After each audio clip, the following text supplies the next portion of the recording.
오늘 이 본문의 말씀을 가지고 인생이 기억해야 할 진리라는 말씀의 제목으로 함께 은혜를 받고자 합니다. 세상이 집중하는 관심사들을 살펴보면 연령대별로 조금 차이가 있음을 알 수가 있습니다. 10대들이 가장 많은 관심을 가지고 있는 분야는 주로 성적 향상과 관련된 키워드라고 합니다. 수능이라든지 학점 또는 장학금, 외모, 원하는 학교에 진학하는 방법 등등 이 10대가 가지고 있는 특수한 학업에 관계된 이야기들을 많이 검색해보고 또 관심을 가진다고 합니다.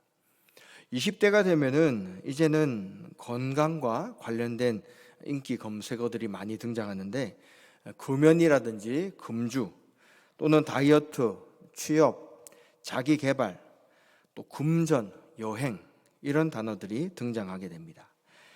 이제 30대와 40대가 되면은 가족의 건강과 관련된 사항들이 이제 늘어나게 됩니다. 결혼이라든지 자녀 또는 부모님, 사업에 대한 부분들, 부자, 또 출산, 성장, 행복 이런 단어들이 나오게 됩니다.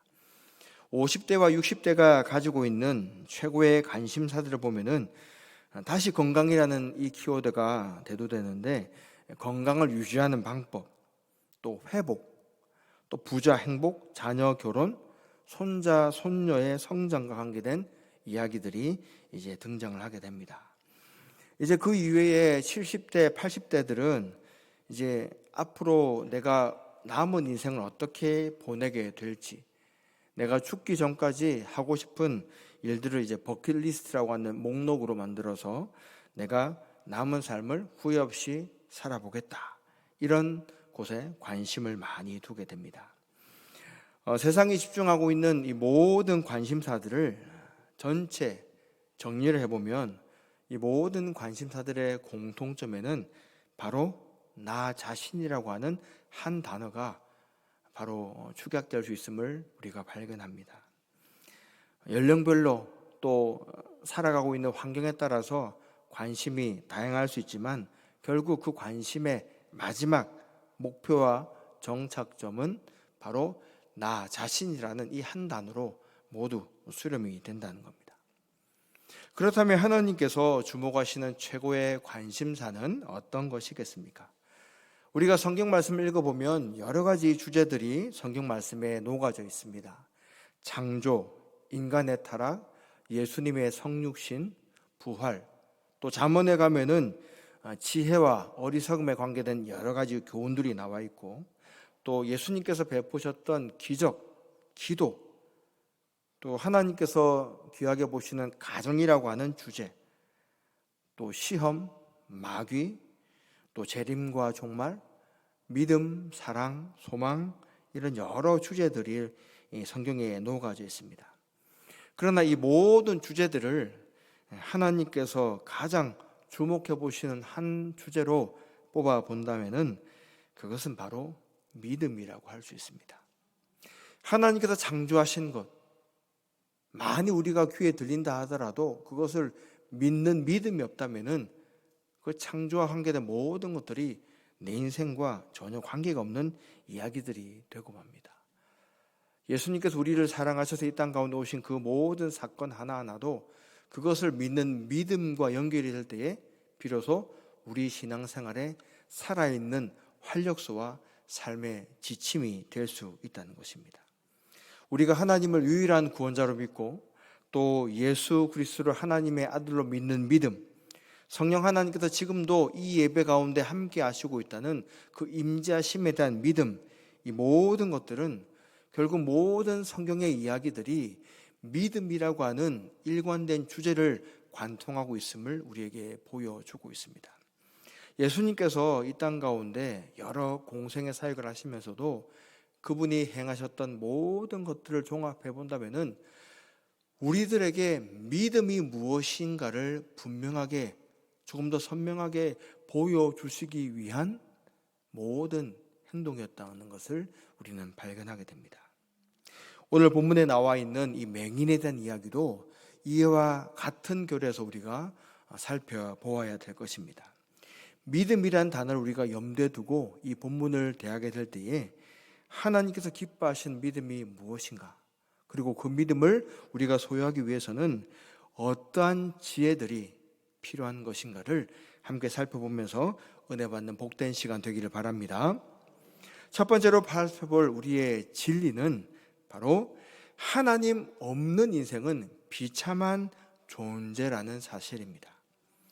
오늘 누가복음 18장 35절을 보면은 본문에 등장하는 맹인에 대해서 아주 짧고 간략하게 소개되고 있지만 이 한 절의 묘사로도 이 인생이 얼마나 연약하고 비참한 인생인가를 우리에게 그대로 보여주고 있습니다. 35절에 뭐라고 나와 있습니까? 여리고에 가까이 가셨을 때에 한 맹인이 길가에 앉아 구걸하다가, 이 맹인이 이름이 무엇인지 전혀 소개도 되어 있지 않습니다. 누가복음 이외에 또 마가복음 10장을 보면은 이 기사가 또 반복해서 소개되고 있는데, 마가복음 10장에서는 이 맹인을 바라보면서 바디메오라고 소개를 하고 있습니다. 사실 이 바디메오라는 것도 맹인의 이름이라고 할 수 없습니다. 이 바디메오는 디메오의 아들이라는 의미를 담고 있는 단어이기 때문입니다. 바라고 하는 이 단어가 누구누구의 아들 이런 뜻을 가지고 있거든요. 그러니까 이 사람은 사람의 이름도 제대로 소개되고 있지 않는, 정말로 세상 가운데서 주목받을 수 없는 인생을 보여주고 있다는 것입니다. 맹인이란 이 사실 하나만으로도 이 사람이 얼마나 불행한 삶을 살았을까 그렇게 예상해 볼 수 있는데, 여기서 이 사람의 비참함이 끝나지 않습니다. 그가 가지고 있는 경제력은 어떻습니까? 맹인이란 사실에 더 하나 붙여져서 길가에 앉아서 구걸하는 모습을 우리가 발견합니다. 눈도 볼 수 없는 육체적인 장애를 가진 데다가 그가 할 수 있는 것은 그저 구걸하는 그 행위밖에 없었다는 것이죠. 이 맹인의 모습은 오늘 이 시대를 살아가는 영적인 인간의 모습이 얼마나 참담하고 비참한지를 그대로 반영해 주고 있는 모습이라고 할 수 있습니다.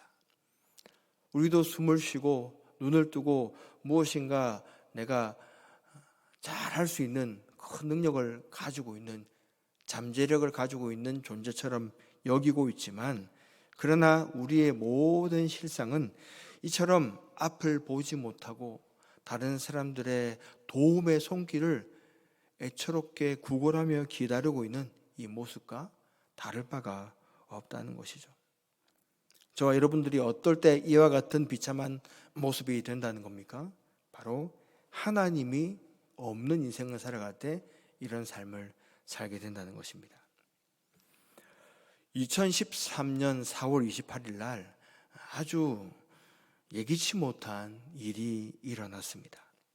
영국에서 한 마라톤 대회가 진행이 되었습니다. 5천 명이 넘는 큰 사람들이 단체로 등록을 하고 열심히 그들이 갈고 닦은 기량을 펼치기 위해서 그 코스를 열심히 달려갔습니다. 선두로 달리는 선수는 정말로 최선을 다하여서 결승전에 1등으로 골인을 하게 되었는데, 문제는 2등부터였습니다. 1등과 2등의 격차가 이제 점점 벌어지게 되었고, 2등의 자리에서 1등의 그 위치와 달리는 거리가 이제는 눈으로 확인이 되지 않을 만큼 너무나도 격차가 벌어지게 되었습니다.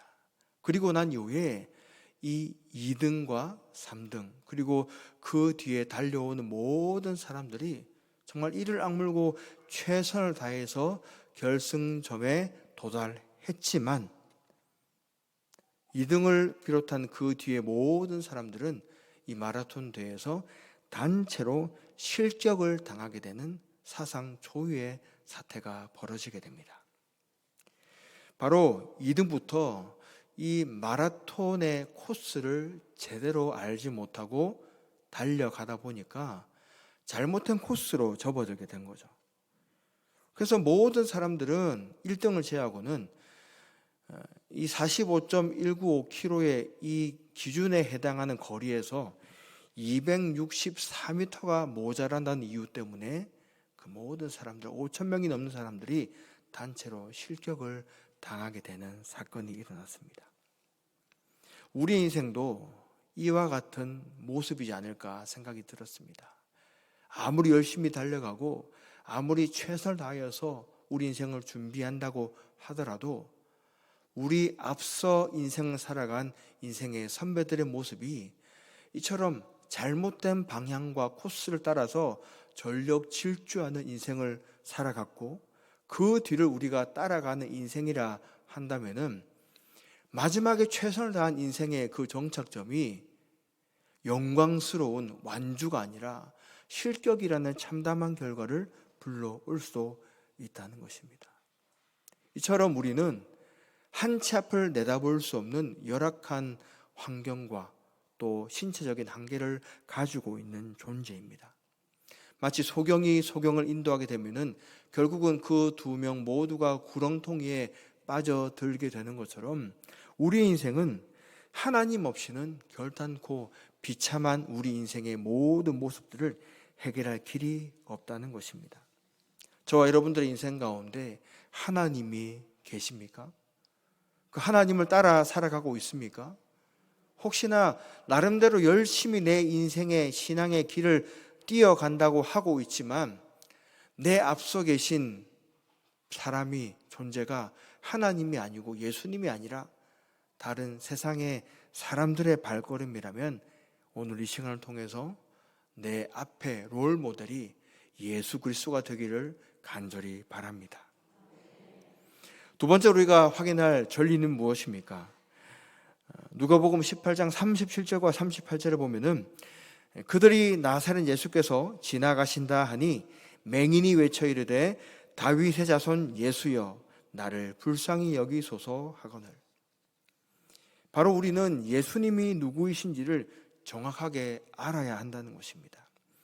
동일한 현장 가운데서 동일한 사건을 두고 예수님을 향하여서 부르고 있는 이 명칭이 호칭이 다르다는 것을 우리는 발견합니다. 앞서서 37절에 나와 있는 이 그들이는 뒤에 39절에서 묘사하는 것처럼 앞서 가는 자들이라고 이야기할 수 있습니다. 예수님과 함께 앞서서 가는 무리들이 있었다는 것이죠. 그들이 맡았던 주된 역할은 예수님을 경호하고 호위하는 역할이었습니다.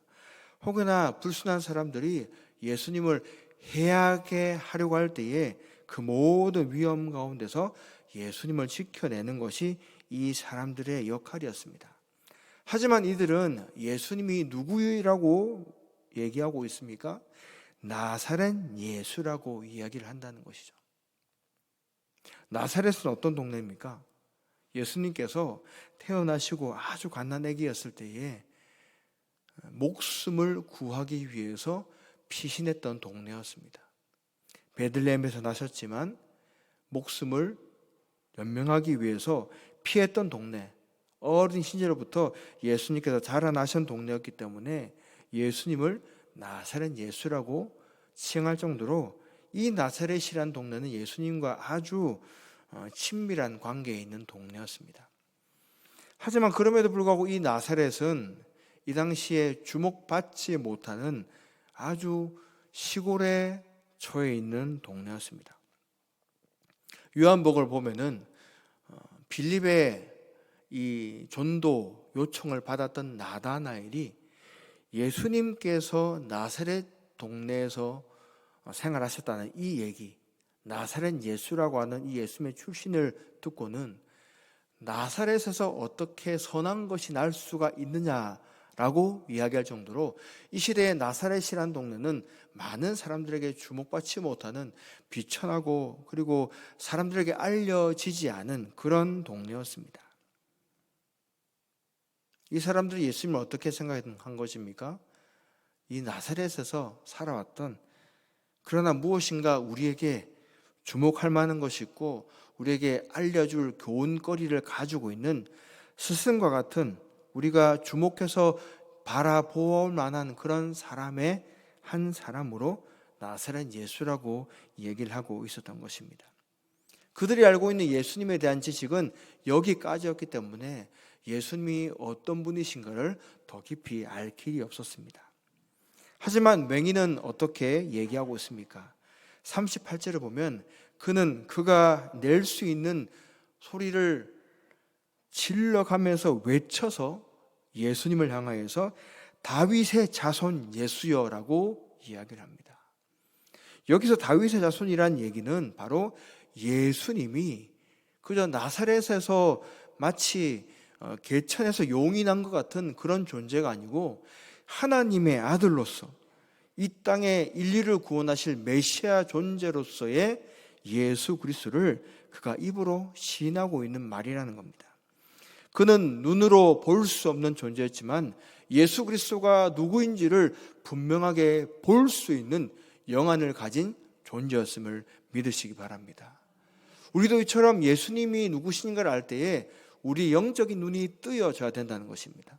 그 영적인 눈이 뜨여질 때가 우리가 하나님께 기도하며 씨름하며 나아갈 때가 될 수도 있고 설교 말씀을 들으면서 간절하게 말씀을 사모할 때가 될 수도 있습니다. 열정을 가지고 전도하며 복음을 전파할 때가 될 수도 있고 때로는 핍박 가운데 고난을 받으면서 예수님이 나와 함께 하신다는 것을 울부짖으며 흐느낌으로 고백해야 될 그 순간이 될 수도 있습니다. 중요한 것은 예수님이 누구신가를 우리는 분명히 밝히 알아가야 될 존재라는 것입니다. 맹인처럼 예수님을 다윗의 자손이라고 고백한 사람은 그의 마음 가운데 예수 그리스도를 향한 간절한 부르짖음이 있었습니다. 이 사람이 예수님이 지나간다라는 얘기를 들었을 때에 마음 가운데 어떤 변화와 반응이 일어났겠습니까?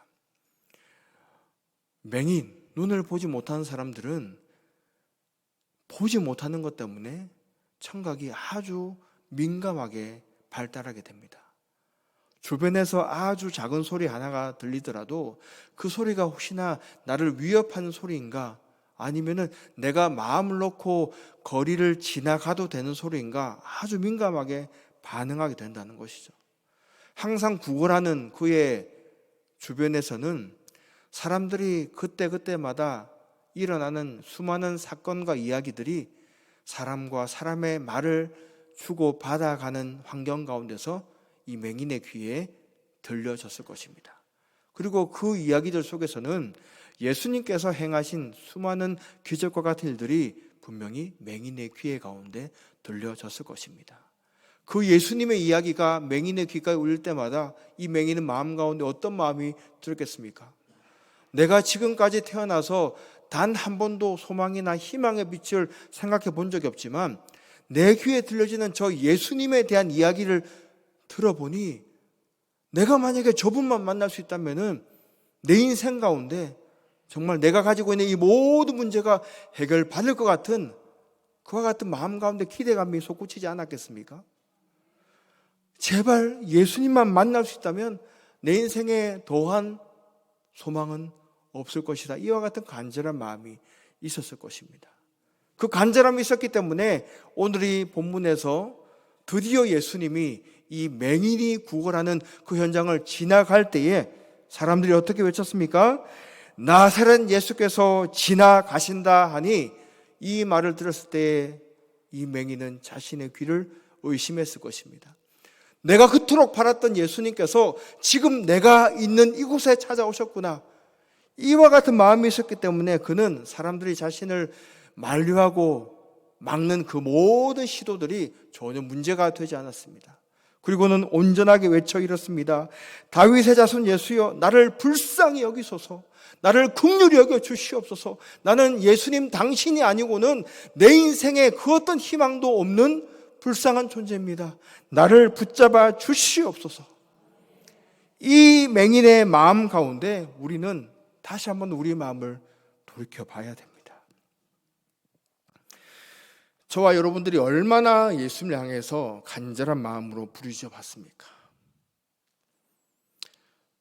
우리는 예수님을 믿는 사람이라고 얘기하지만 우리 마음 가운데는 이 맹인이 부르짖었던 이 외침처럼 간절함이 사라지고 있습니다. 내에게 문제가 일어났을 때 내가 무엇인가 풀어야만 되는 문제가 다급하게 나에게 다가올 때 그때만 예수님을 부르짖고 찾지는 않았습니까? 그러나 예수님은 그런 분이 아닙니다. 내가 가지고 있는 가장 작은 문제, 보잘것없는 갈등의 문제까지도 우리가 하나님께 부르짖으며 예수님을 찾기를 원하시는 분이 바로 하나님이심을 믿으시기 바랍니다. 우리의 마음을 요동하게 하고 우리의 마음을 혼잡스럽게 만드는 모든 문제들이 일어날 때마다 우리는 오늘 이 맹인의 외침을 분명히 기억해야 될 것입니다. 다윗의 자손 예수여 나를 불쌍히 여기소서. 나를 불쌍히 여겨주시는 예수님을 통해서 내 인생이 살아날 수 있습니다. 내 영혼을 살려주시옵소서. 오늘 저와 여러분들의 인생 가운데 예수님을 향한 간절한 부르짖음이 살아난 은혜가 있기를 바랍니다. 세 번째로 살펴볼 진리는 무엇입니까? 43절을 보면은 이 모든 기적 같은 일이 일어나고 난 이후에 이 모든 일이 결국은 하나님을 찬양하는, 하나님께 영광을 올려드리는 일로 연결되고 있음을 보게 됩니다. 곧 보게 되어 하나님께 영광을 돌리며 예수를 따르니 백성이 다 이를 보고 하나님을 찬양하니라.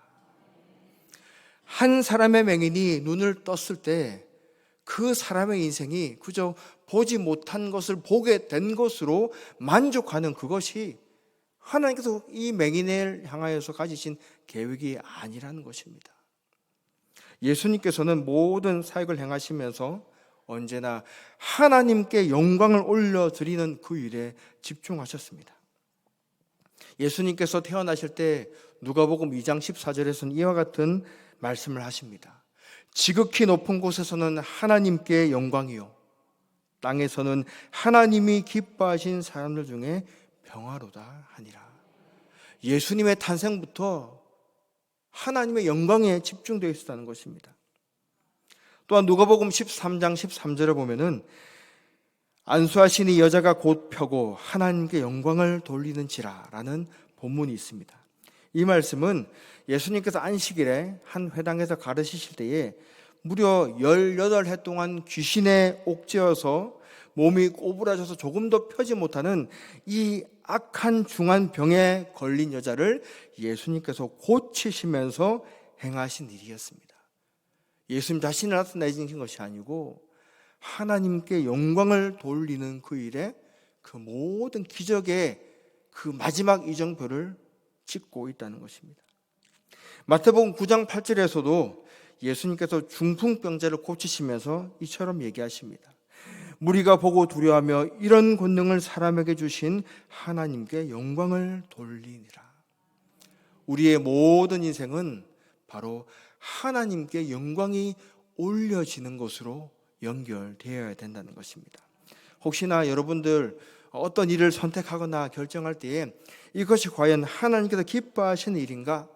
하나님께서 정말로 옳다고 여기신 일인가? 이와 같은 걱정이나 또 의심들이 들 때에 과연 이 일을 통해서 하나님께 영광이 되는 일인가를 살펴보시기 바랍니다. 그것이 하나님께 영광이 되는 일이라면은 하나님이 기뻐하시는 일이 될 줄로 믿습니다. 마지막 이야기로 결론을 맺겠습니다. 알렉산더 왕에게 아주 충성스러운 의사가 있었습니다. 몇몇 사람들이 이 의사를 시기해서 어떻게 해서든 그 의사를 공경에 빠뜨리고자 음모를 꾸몄습니다. 그리고는 드디어 한 가지 괴략을 생각해냈는데 왕이 마시는 컵에 이 의사가 독약을 넣을 것이라는 거짓 편지를 써서 왕에게 보낸 것입니다. 그 뒤에 어떤 일이 일어났겠습니까? 그 편지를 받은 왕은 오히려 많은 사람들이 함께 식사라는 그 자리에서 그 편지를 읽기 시작했습니다. 그리고는 자신이 그 의사를 믿고 있다는 표시로 컵에 들어있는 물을 단숨에 마셔버렸다고 합니다. 의사에 대한 이 알렉산더 왕의 믿음은 정말로 순수하고 전폭적인 모습이었습니다. 우리가 예수님을 믿을 때에도 이와 같이 믿어야 되지 않겠습니까? 그럴 때 그 믿음이 힘을 발휘하게 된다는 것입니다. 히브리서 11장 6절에서는 우리 사람이, 죄인된 사람이 하나님을 기쁘시게 할 수 있는 방법을 소개하고 있습니다. 믿음이 없이는 기쁘시게 못하나니 하나님께 나아가는 자는 반드시 그가 계신 것과 또한 그가 자기를 찾는 이들에게 상 주시는 이심을 믿어야 할지니라. 예수님께서는 공생의 기간 동안에도 믿음에 대해서 많은 관심을 가지고 이야기하셨습니다. 믿음이 적은 자들을 향해서는 믿음이 적은 자들아 라고 책망하셨고, 믿음이 있는 사람들에게는 이스라엘에서 이와 같은 믿음을 본 자가 없다라고 얘기하면서 칭찬해 주셨습니다. 과연 하나님께서 기뻐하시고 우리가 가져야 될 믿음이 어떤 것이겠습니까? 하나님께 나와 믿음으로 간구하는 것임을 믿으시기 바랍니다. 이보다 더 큰 믿음은 하나님 말씀에 순종하는 것이고, 그보다 더 큰 믿음은 하나님의 상을 바라보며 기쁨으로 고난도 받아내는 믿음인 줄 믿으시기 바랍니다. 오늘 저와 여러분들의 관심사가 어디에 있습니까? 나를 향한 관심, 세상을 향한 관심들이 아무리 중요하게 보인다 할지라도 우리가 집중해야 할 것은 오직 예수 그리스도입니다. 예수님께서 보여주신 귀중한 믿음을 담아내기 위해서 기도하고 헌신할 수 있는 복된 성도님들 되시기를 주님의 이름으로 간절히 부탁드립니다. 사랑의 하나님 아버지, 오늘 이 말씀을 통하여서 우리 인생 가운데 믿음이 얼마나 중요한지를 깨달아 알게 하시니 감사합니다. 우리가 지금까지 신앙생활하면서 여러 가지 다른 것에 우리의 눈과 시선을 돌리며 믿음을 키워나가는 것에 우리가 얼마나 안일하며 게을렀는지를 다시 한번 고백드리오니 우리 삶의 모든 순간순간이 하나님을 향한 믿음이 더욱더 굳건해지고 성숙해지는 은혜를 맛보고 체험하는 복된 인생 되게 도와주시옵소서. 예수님의 이름으로 기도드립니다. 아멘.